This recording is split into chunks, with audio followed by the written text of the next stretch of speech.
La première fois que Nicolas Dubois entendit le cri de sa petite fille nouveau-née, il était agenouillé devant une boîte dorée en laquelle il ne croyait pas, à l'intérieur d'une chapelle catholique qu'il méprisait profondément, murmurant une prière dont il n'était pas certain que quiconque puisse l'entendre. À cet instant précis, à la seconde même où il renonça finalement à argumenter avec Dieu pour simplement supplier, une alarme qui hurlait dans le service de néonatologie se tut brusquement. Plus tard, les médecins parleraient d'une stabilisation cardiaque inexpliquée. Nicolas, lui, appellerait cela autrement. Car quelques minutes à peine auparavant, l'homme qui avait passé 20 ans de sa vie à enseigner que l'Eucharistie catholique n'était que du pain fixait droit devant lui une petite hostie blanche dans un ostensoir, ouverte sur un verset qu'il ne parvenait plus à écarter d'un revers de main intellectuel. Ma chair est vraiment une nourriture, et mon sang est vraiment une boisson. Jean 6h55. Pendant la majeure partie de sa vie d'adulte, Nicolas Dubois avait vécu dans un monde où chaque question avait son verset et chaque verset avait la bonne interprétation. La sienne. Dans son village en Normandie, les gens le présentaient avec une sorte de révérence, un respect teinté d'admiration. Voici le docteur Dubois. Il enseigne le Nouveau Testament au séminaire protestant de La Roche-sur-Yon. Il a littéralement écrit le livre de référence expliquant pourquoi le catholicisme est dans l'erreur. Ce n'était pas loin de la vérité. Nicolas avait en effet écrit un livre, La foi seule, pourquoi Rome dénature l'Évangile, qui circulait dans des milliers de petits groupes d'études bibliques à travers le milieu évangélique du Sud-Ouest. Il donnait des conférences sur les dangers de la tradition, des sacrements, et tout particulièrement de la messe catholique. Le dimanche, il fréquentait l'église protestante évangélique de la Source, une grande église évangélique florissante avec des sièges modernes, des écrans LED et un groupe de louanges qui aurait pu passer pour un groupe de rock chrétien en tournée. Nicolas s'asseyait près de l'avant avec sa femme, Sandrine Martin, et leur fille adulte, Manon Leroy.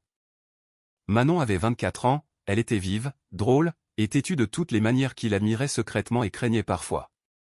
Elle avait grandi au son de ses sermons sur l'autorité de l'écriture et le vide du ritualisme religieux. Puis, un jour de Toussaint, elle lâcha ce qui ressembla à une bombe sur la famille. « Je sors avec quelqu'un », dit-elle de l'autre côté de la table, jouant avec sa purée de pommes de terre. Nicolas sourit. « C'est merveilleux, ma chérie. Il est de l'église. » Manon hésita juste assez longtemps pour que son estomac se noue. « En quelque sorte, dit-elle. Il est catholique. » La fourchette glissa des mains de Nicolas et retentit contre son assiette. « Catholique ?» Son ton était plus sec qu'il ne l'aurait voulu. « Jean, catholique romain ?» Manon le regarda droit dans les yeux, sans ciller. « Oui, papa. Catholique romain. Il s'appelle Léo Dupont. Il est infirmier et c'est un homme bien. » Sandrine lança un regard d'avertissement à son mari, mais il était trop tard. Des années de cours et de débats bouillonnèrent dans sa poitrine. « Manon, tu sais ce que j'ai enseigné toute ma vie sur le catholicisme, les traditions, les saints, la messe, la prétendue présence réelle. Tu ne peux pas sérieusement penser. Je pense, le coupa TL, que tu ne sais peut-être pas tout. » Le silence s'abattit sur la pièce. C'était la première fissure minuscule dans un mur dont Nicolas ne réalisait pas encore que Dieu allait le faire tomber. 2 ans plus tard, Nicolas Dubois se tenait sous les néons blafards, les mains tremblantes, dans le service de néonatologie du centre hospitalier Sainte-Catherine de Vence. La grossesse de Manon s'était déroulée sans encombre jusqu'à la dernière semaine. Puis tout avait mal tourné d'un seul coup. Prééclampsie, césarienne d'urgence, détresse fœtale. Le bébé, la petite Chloé Petit, nommée d'après la grand-mère de Sandrine, était née bleue, luttant pour chaque bouffée d'air. En quelques minutes, elle fut entourée de machines, de perfusions, et d'une équipe d'infirmières travaillant avec l'urgence calme de ceux qui côtoient la vie et la mort au quotidien. Léo, devenu entre-temps le mari de Manon, se déplaçait comme quelqu'un qui avait été bien trop souvent dans des pièces comme celle-ci.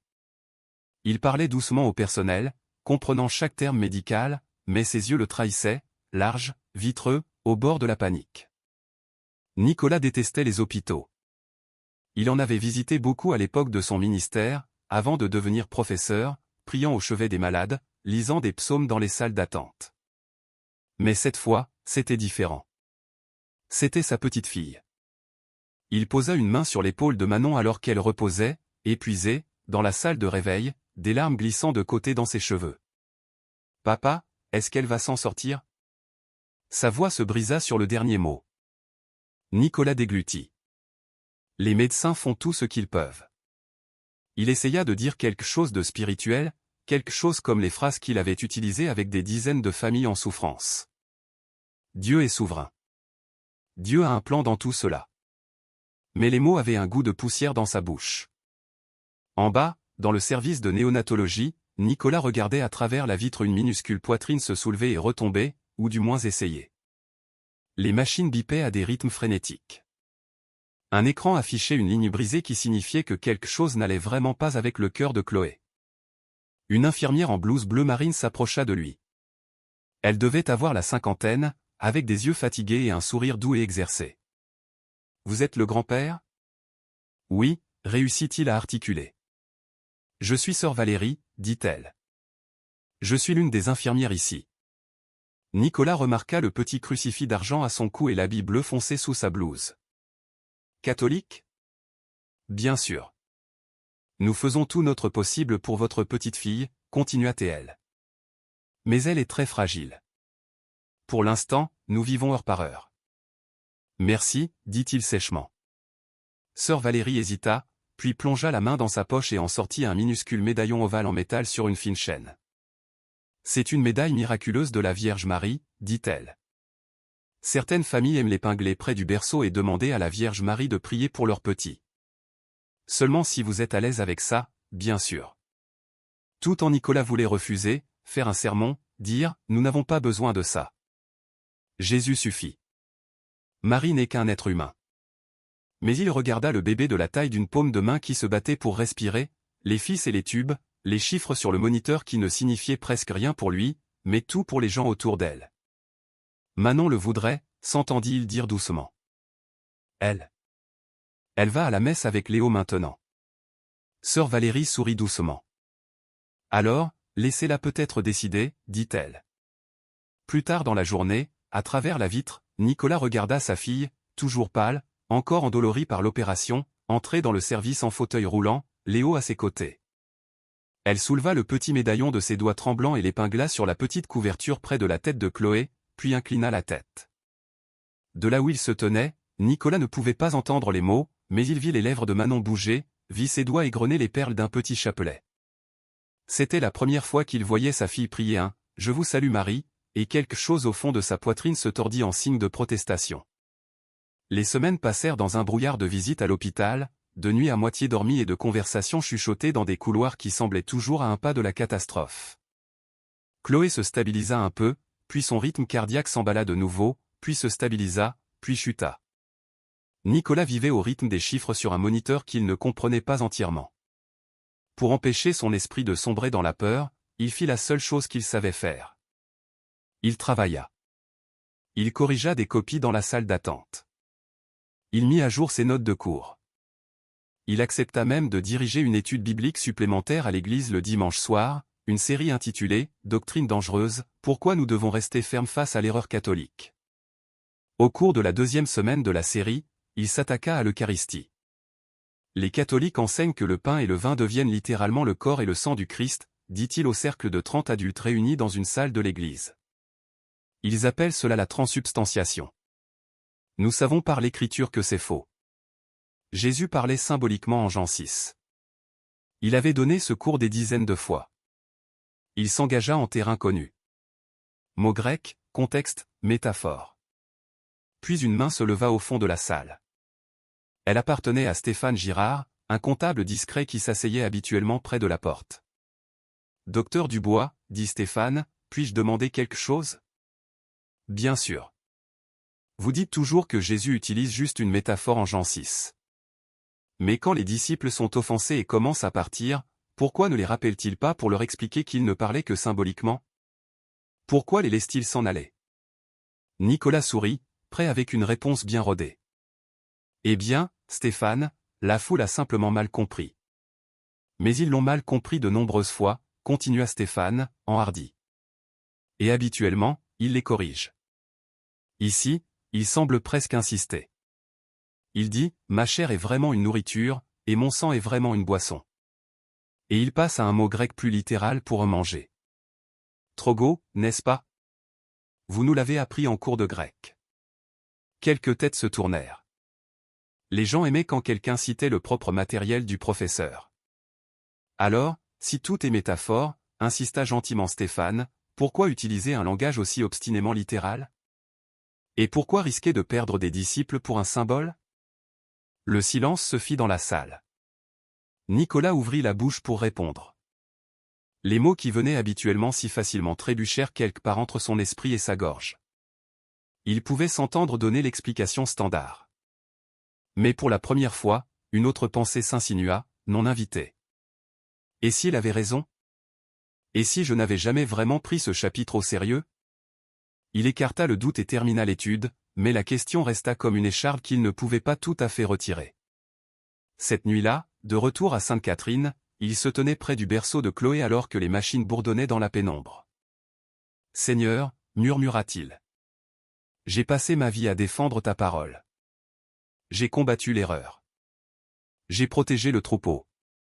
Tu le sais. Alors pourquoi ai-je l'impression que la première fois que j'ai vraiment besoin que tu répondes, je n'obtiens que le silence? » La petite poitrine sous la couverture se souleva et retomba en de minuscules mouvements laborieux. Le moniteur bipa. L'écharde s'enfonça plus profondément.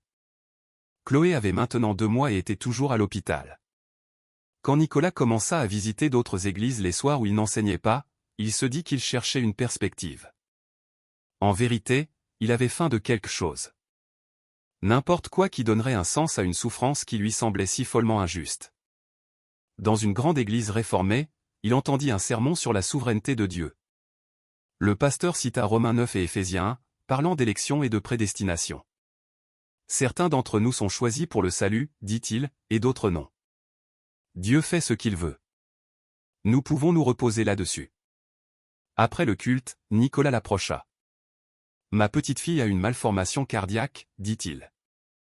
Les médecins disent que ça pourrait basculer d'un côté ou de l'autre.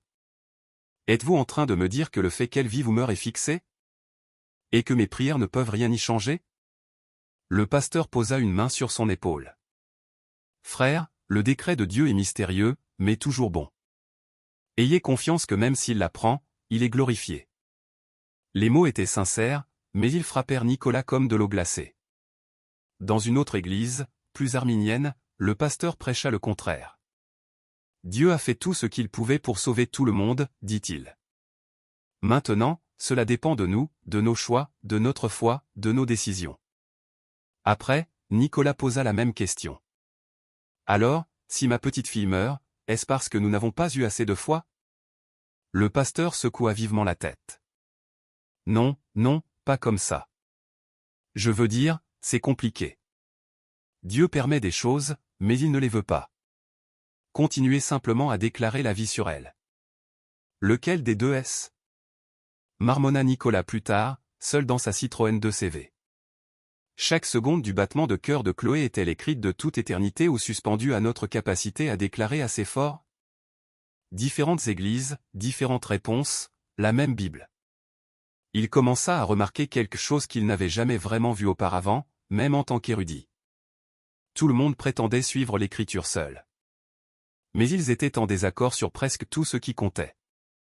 Le baptême, une fois sauvé toujours sauvé, la communion, le divorce et le remariage, même qui pouvait se dire pasteur. C'était comme se tenir dans une galerie des glaces, chaque reflet insistant sur le fait qu'il était le vrai. Et planant au-dessus de tout cela, comme un murmure silencieux et insistant, il y avait la question de Stéphane sur Jean 6. C'était un mardi soir, presque minuit, quand Nicolas cessa finalement de fuir Jean 6. Sandrine était rentrée se reposer. Léo était de garde de nuit dans une autre aile de l'hôpital. Manon s'était endormie dans un fauteuil à côté du berceau de Chloé, le chapelet toujours enroulé autour de ses doigts. Nicolas errait dans les couloirs silencieux de Sainte-Catherine. Trop agité pour s'asseoir, trop épuisé pour rentrer chez lui. Un petit panneau attira son attention. Chapelle de la Sainte Eucharistie, ouverte 24h24. Il était déjà passé devant. Chaque fois, il avait continué son chemin un peu plus vite que nécessaire. Cette fois, ses pieds se dirigèrent vers elle presque contre sa volonté. La chapelle était petite, faiblement éclairée. Une seule lampe brûlait, rouge, à côté d'un tabernacle doré. Au centre du sanctuaire, sur un petit autel, un récipient doré en forme de soleil tenait un disque blanc de la taille d'une pièce de monnaie. Un ostensoir. Le mot lui-même le hérissait. Il se tint dans l'embrasure de la porte, les bras croisés, prêt à se moquer. Du pain, se dit-il. C'est juste du pain, rien de plus.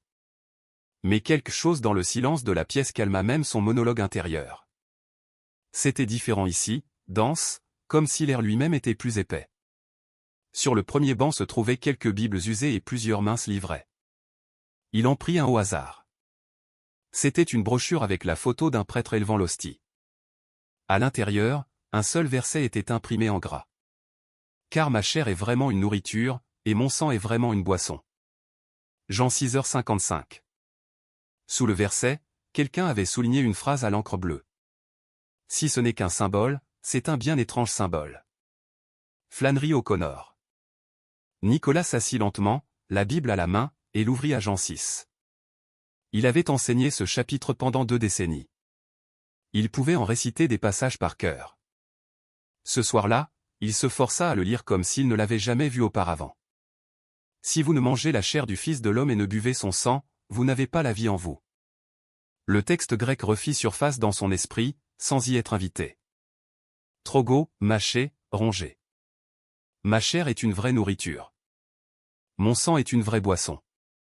Il continua à lire. Dès lors, beaucoup de ses disciples se retirèrent, et ils n'allaient plus avec lui. Il pouvait presque entendre à nouveau la voix de Stéphane. Si c'est juste un symbole, pourquoi les laisser partir? Pourquoi ne pas expliquer? Les arguments qu'il connaissait si bien s'alignèrent dans sa tête comme des soldats.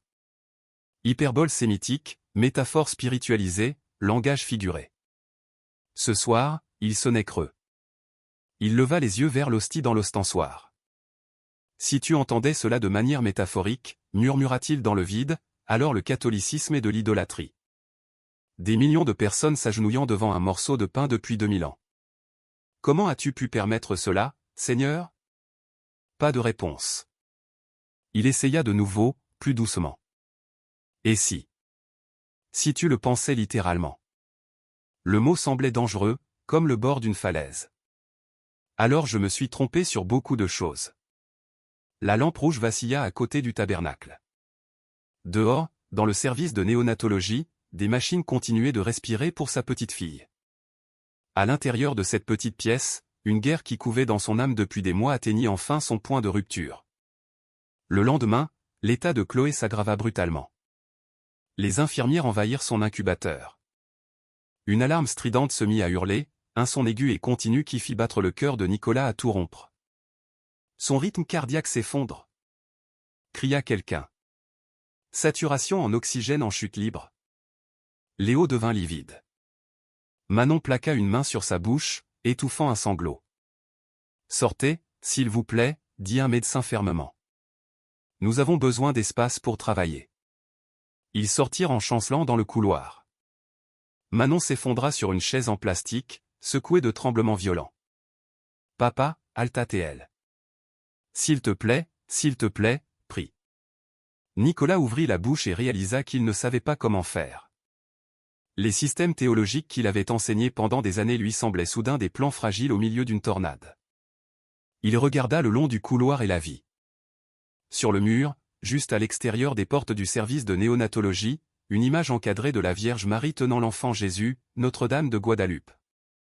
Quelqu'un avait glissé un bracelet d'hôpital en papier dans le cadre, comme une petite offrande. Manon suivit son regard. « On peut prier le chapelet » demanda-t-elle à travers ses larmes. « S'il te plaît. » Chaque parcelle de sa formation criait « non ». Chaque parcelle de son cœur criait « fais quelque chose ». Sa voix sortit. « Je ne connais pas les mots. » Elle fouilla dans sa poche, en sortit un chapelet de rechange, le pressa dans sa paume. « Je vais guider, dit-elle. » Ils se tinrent ensemble dans le couloir, le professeur de Bible et la fille prodigue, sous les yeux de la mère à la peau brune tenant son enfant. Manon commença, « Je vous salue Marie, pleine de grâce, le Seigneur est avec vous. » Nicolas trébucha sur les phrases qu'il avait autrefois qualifiées d'antibibliques. Mais il entendait l'écriture tissée à travers elle. « Vous êtes bénie entre toutes les femmes, et le fruit de vos entrailles est béni. Luc 1h42. Tandis qu'ils priaient, sœur Valérie apparut à leur côté. Sans un mot, elle glissa une petite pile de brochures sur le chapelet dans un présentoir mural près de l'image de Notre-Dame, puis posa doucement une main sur l'épaule de Manon. Son autre main se posa un instant sur la médaille miraculeuse toujours épinglée près du berceau de Chloé, à l'intérieur. Dans ce couloir étrange et sain, la peur, le scepticisme et le désespoir s'entremêlèrent en un seul plaidoyer brut. Dieu, s'il te plaît, aie pitié. De la manière que tu veux, par l'intermédiaire de qui tu veux. Quand ils terminèrent le dernier, Je vous salue Marie, un médecin franchit les portes du service de néonatologie, retirant ses gants. Il avait l'air stupéfait. Nous n'avons pas encore d'explication, dit-il, encore essoufflé. Mais son cœur vient de se corriger. L'arythmie s'est arrêtée. Les chiffres se stabilisent. Nous ne sommes pas sortis d'affaire. Mais... Il expira. Elle tient le coup à nouveau. Les genoux de Léo fléchirent. Manon laissa échapper un son entre un sanglot et un rire. Nicolas leva les yeux vers l'image de Notre-Dame, puis de nouveau vers la chapelle au bout du couloir. Il sentit le monde basculer sous ses pieds. Le rétablissement de Chloé fut lent mais constant. En une semaine, les médecins parlaient d'une perspective très prudemment optimiste. En un mois, elle respirait sans machine. En 3 mois, elle rentra à la maison.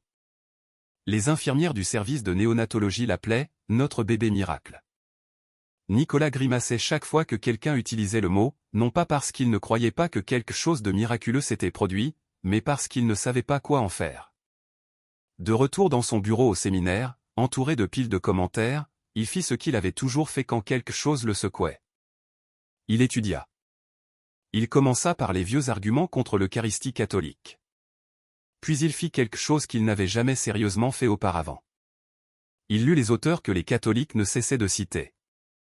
Ignace d'Antioche, Justine Martyr, Irénée de Lyon, Augustin d'Hippone.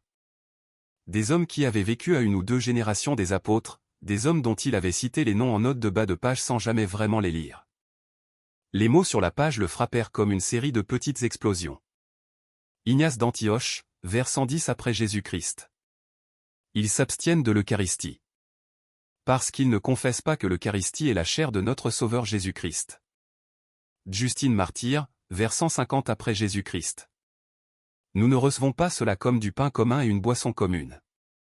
Mais nous avons été enseignés que la nourriture est la chair et le sang de ce Jésus qui s'est fait chair. Ce n'était pas une superstition médiévale. Ce n'était pas une corruption tardive. C'était l'Église primitive. Nicolas se renversa dans son fauteuil, les doigts pressés contre ses tempes. S'ils croyaient cela et qu'ils avaient tort, alors l'Église entière était dans une grave erreur moins d'1 siècle après les apôtres. Et s'ils avaient raison? Alors j'ai eu tort pendant toute ma carrière. Les fissures dans son système théologique s'élargirent en crevasses. À la maison, Sandrine vit la tension sur son visage et l'affronta finalement devant un évier rempli de vaisselle. « Tu es ailleurs depuis des mois, dit-elle doucement. Depuis l'hôpital, depuis cette nuit dans la chapelle. » Il ne fit pas semblant de ne pas comprendre. « Je lis des choses que je n'ai jamais vraiment lues auparavant, dit-il, je pense à des choses que je ne me suis jamais permis de penser.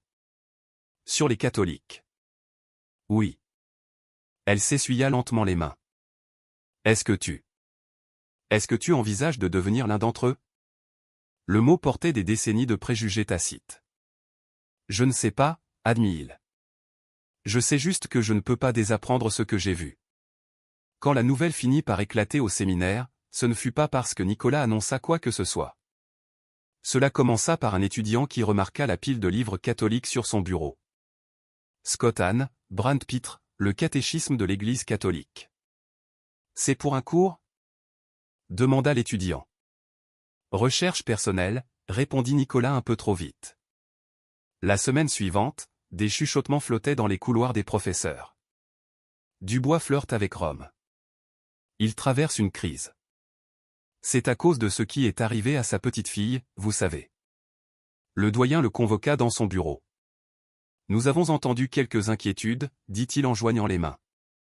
Des étudiants disent que vous remettez en question des doctrines fondamentales, que vous parlez positivement de sources catholiques. Je n'abandonne pas l'Évangile, répondit Nicolas. J'essaie de comprendre quand et où l'Église s'est fracturée. Qui a l'autorité pour interpréter l'Écriture, comment nous sommes passés d'une seule Église dans les actes à 30 000 dénominations. Les yeux du doyen se durcirent légèrement. Nos donateurs paient votre salaire parce qu'ils vous font confiance pour défendre les spécificités protestantes, dit-il. Si vous ne pouvez pas le faire en bonne conscience. Nicolas termina la phrase pour lui. Je ne devrais pas enseigner ici. Ils restèrent assis en silence pendant plusieurs secondes. Je ne vous demande pas de démissionner aujourd'hui, dit finalement le doyen. Mais je vous demande de décider de quel côté vous êtes, et le plus tôt sera le mieux. À la maison, les conversations devinrent plus douloureuses. Sandrine oscillait entre la peur et la colère. J'ai épousé un pasteur baptiste, dit-elle un soir. Pas un homme qui prie le chapelet avec notre fille dans les couloirs d'un hôpital et lit des saints catholiques. Je n'ai jamais demandé ça. Rétorqua-t-il. Tu crois que je voulais que mon monde soit mis sens dessus-dessous? Que je voulais perdre mon travail, ma réputation, mon identité? Alors pourquoi continuer? Exigea-t-elle. Pourquoi ne pas simplement arrêter de lire? Arrêter de visiter cette chapelle? Rester où nous sommes? La réponse vint d'un endroit en lui qu'il ne reconnaissait pas pleinement. Parce que si c'est vrai, dit-il doucement, je n'ai pas le droit de l'ignorer juste parce que c'est dérangeant. La première fois que Nicolas entra dans la salle paroissiale Sainte-Catherine pour le catéchuménat, il faillit faire demi-tour et partir. Il était un professeur de Bible de 48 ans, et il se sentait comme un enfant entrant en maternelle. Le groupe était un étrange mélange. Une coiffeuse catholique non pratiquante, un jeune homme qui n'avait jamais été baptisé, une mère ex-baptiste, un ingénieur informaticien silencieux, et Nicolas et Sandrine, toujours tendus, toujours à moitié incertains, mais là ensemble.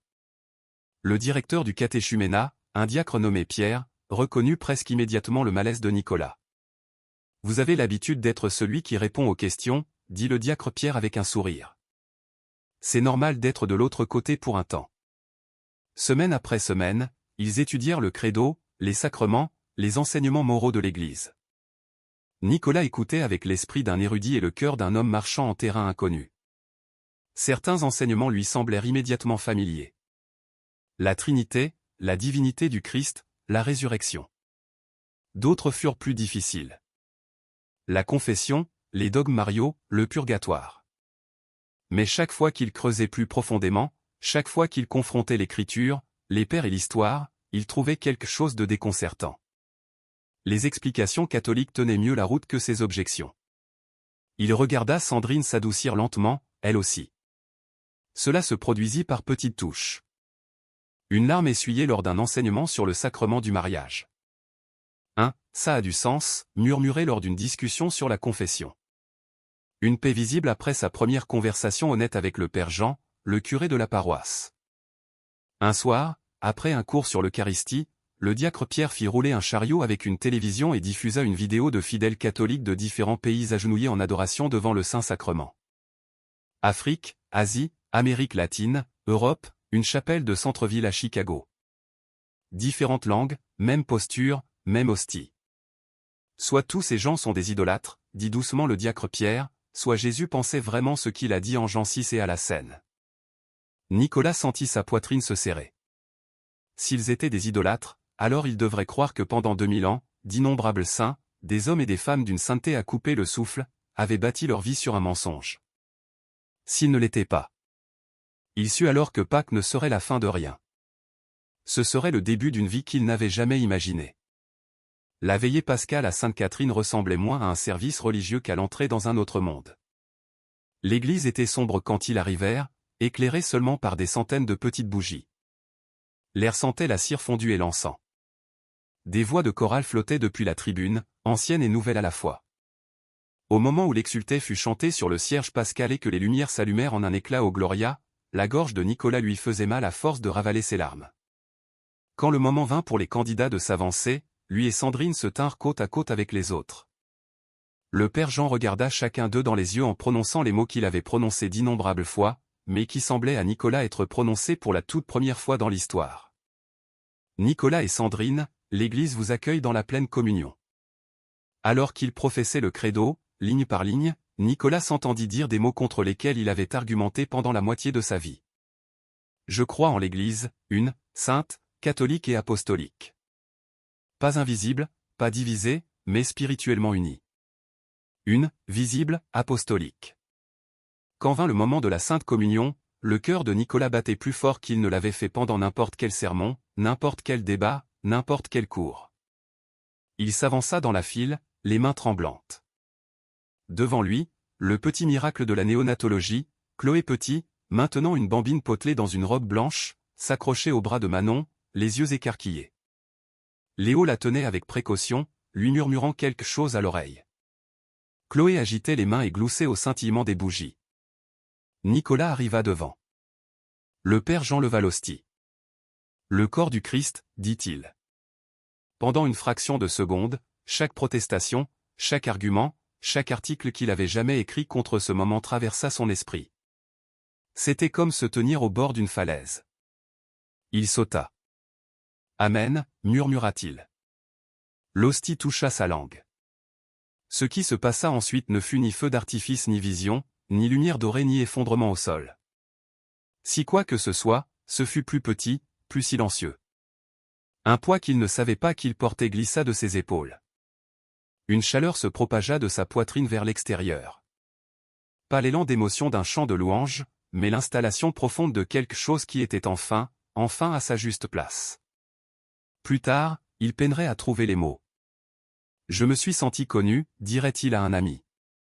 Toutes les questions, la colère, la peur. Elles n'ont pas disparu, mais elles étaient tenues par quelqu'un qui n'était pas une idée, ni une doctrine, ni un sentiment. Par quelqu'un de présent, ici. De retour sur son banc, il s'agenouilla. Chloé, toujours dans les bras de sa mère, se tourna et tendit la main vers lui, des doigts potelés ouverts. Papa, babilla-t-elle. Nicolas prit sa petite main. Pour la première fois depuis le jour où il l'avait vu branché à des machines, il se laissa pleurer sans essayer de s'arrêter. 2 ans après cette veillée pascale, Nicolas Dubois était assis à un bureau en bois dans un petit bureau du lycée catholique Saint-Augustin, corrigeant des copies. Il n'était plus le docteur Dubois, apologiste anticatholique. Il était M. Dubois, professeur de religion. Le salaire était plus modeste. Le titre était plus humble. La paix était plus grande qu'il n'aurait cru possible. Sur le tableau d'affichage derrière lui était accrochée une photo.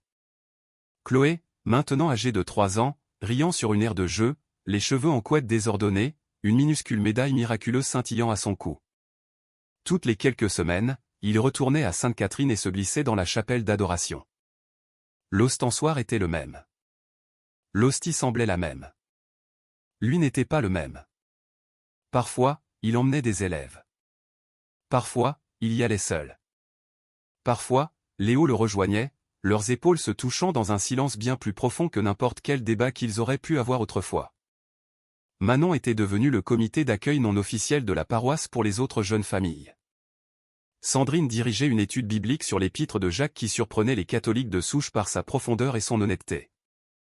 Le père de Nicolas, Philippe Dubois, un diacre baptiste de toujours, avait encore du mal avec la conversion de son fils, mais leur conversation s'était adoucie.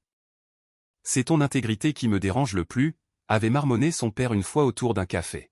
« Comment ça ?» avait demandé Nicolas, surpris. « Tu m'as toujours dit que nous devions suivre la vérité où qu'elle mène », avait dit son père. « Je ne pensais juste pas qu'elle te mènerait à Rome. » Il l'avait dit avec un demi-sourire qui n'était pas tout à fait une blague et pas tout à fait pas une. Lentement, imparfaitement, les fractures dans les relations familiales élargies se ressoudaient. Tout le monde ne comprenait pas. Certains ne comprendraient jamais. Mais les angles les plus vifs s'étaient émoussés pour devenir quelque chose qui ressemblait de plus en plus à de la miséricorde. Le jour du 2e anniversaire de la sortie de Chloé du service de néonatologie, Nicolas la ramena à Sainte-Catherine. Elle lui tenait la main, le tirant le long du couloir, passant devant les mêmes portes où les alarmes avaient autrefois hurlé et où les médecins avaient secoué la tête. « On va où, papa » gazouilla-t-elle. « Dire merci, dit-il. » Ils s'arrêtèrent devant la peinture de Notre-Dame de Guadeloupe. Quelqu'un avait placé des fleurs fraîches en dessous. Un nouveau bracelet d'hôpital, le nom taché par des empreintes digitales, était glissé dans le cadre. Chloé montra du doigt. « C'est la maman de Jésus. » annonça-t-elle avec l'autorité d'une enfant de 3 ans. Nicolas sourit. Oui, mon cœur. La maman que Jésus nous a donnée aussi. Ils entrèrent dans la chapelle. La bougie rouge vacillait. L'hostie brillait, blanche, dans l'ostensoir. Nicolas s'agenouilla. Chloé, l'imitant, tomba à genoux avec un bruit sourd et maladroit et leva les yeux vers l'autel. « Salut, Jésus » murmura-t-elle en faisant un signe de la main. Nicolas sentit des larmes lui piquer les yeux. « Merci » pria-t-il silencieusement. Pour sa vie, pour le verset que je ne pouvais pas écarter. Pour les questions qui ne voulaient pas me laisser tranquille, pour l'Église que j'ai passé des années à combattre sans jamais vraiment la connaître. Pour m'avoir ramené à la maison. Il pensa à tous les débats nocturnes, aux livres qu'il avait écrits, aux sermons qu'il avait prêchés contre la chose même devant laquelle il était maintenant agenouillé. Il se souvint de la nuit dans cette même chapelle où Jean VI avait finalement percé ses défenses. Ma chair est vraiment une nourriture, et mon sang est vraiment une boisson. Le verset n'avait pas changé. Lui, si. Quelque part en chemin, le Dieu dont il avait débattu était devenu le Dieu qu'il rencontrait en personne. Caché, humble, attendant dans un morceau de pain qui n'était pas du tout du pain. Dehors, le monde restait divisé. Protestants et catholiques, croyants et sceptiques, des gens blessés boitant à travers la vie. Certains d'avoir déjà toutes les réponses, d'autres, pas sûrs qu'il y en ait. À l'intérieur de cette petite chapelle, un ancien professeur évangélique et sa petite-fille miraculée de la néonatologie s'agenouillaient devant une présence qu'ils ne pouvaient plus ignorer. Chloé se pencha contre son bras. « Papa. »« Oui, mon cœur. »« Est-ce que Jésus est content qu'on soit là ?» Nicolas leva les yeux vers l'hostie. Il pensa à l'Église qui avait d'une manière ou d'une autre survécu au scandale, aux pécheurs, aux guerres et à sa propre fierté pendant 2000 ans. Il pensa à la promesse qu'il avait autrefois survolée une centaine de fois. Et les portes de l'enfer ne prévaudront pas contre elle. Matthieu 16h18. Oui, dit-il doucement. Je pense qu'il est très content. Si cette histoire a remué quelque chose dans votre cœur, des questions que vous aviez peur de poser, des souvenirs d'une douleur que vous ne comprenez toujours pas, un désir silencieux pour un foyer que vous ne pouvez pas tout à fait nommer, vous n'êtes pas seul. Dieu peut utiliser un seul verset, une seule chapelle, le souffle d'un enfant, un petit, oui, pour changer une vie pour toujours. Si vous souhaitez entendre d'autres histoires vraies comme celle-ci, de souffrances transformées en grâce, de miracles modernes, d'âmes trouvant leur chemin vers le cœur de l'Église, veuillez aimer cette vidéo, la partager avec quelqu'un qui a besoin d'espoir, et vous abonner à la chaîne Touchée par la grâce. Nous continuerons à marcher ensemble sur ce chemin, une histoire à la fois.